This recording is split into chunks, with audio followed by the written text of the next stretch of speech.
都有機會㗎，代表上台嘛。13號台嘅，我13號台，阿李先咁其實生。我用嘅機咧好短啫，我用咗好似廿零日嘅，就係1個月未夠嘅。係新客戶嚇。咁你急不及待上嚟喎，咁要聽啦。嗱，我咧就因為我早幾年前咧，我細佬我上2年咧，我去工展會咧就有隻水機咧，有隻水，佢一支濾芯嘅。咁嗰個人介紹俾我咧話，好啊咁樣嘅，因為香港啲水咧就實在係好邋遢嘅。係。咁好啦，咁咧後尾我細佬話：你一支濾芯唔得喎，要用我屋企個用6支濾芯㗎。佢嗰陣時佢係買機㗎佢幾年前啦。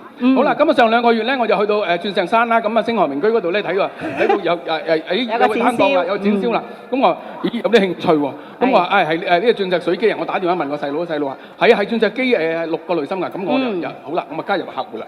咁嗱，我用咗咧20零天啫嚇，用咁我自己嘅就即係用呢隻水咧，就係唔使煲過㗎嘛。咁我朝咧我都即係裝一大2口盅嘅水咧，咁我飲咗呢隻水咧，又覺得咧，因為我自己可能前列腺有啲嘢嘅，以前10幾年前我睇專科，咁飲咗呢啲水咧之後咧，原來排尿咧對我嚟講好有幫助啊！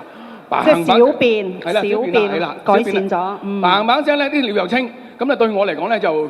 我覺得係對個健康有幫助啊！嚇呢隻水啊，咁所以我啊走上嚟講咯。20幾日就喎用咗啊！俾一掌聲啊！我太太咧介紹叫我太太用咧，我問個太太佢話係啊，都係有呢個感覺。太太又話用得好。暫時我就覺得呢隻水咧係對我嚟講係好嘅，我覺得嚇，因為起碼隔離清潔啦，對你嘅健康係即係唔會話吸走咗咁多毒性啊嗰啲咁嘢啦。係好，多謝。好多謝曬你，李生。係好 OK， 好多謝曬。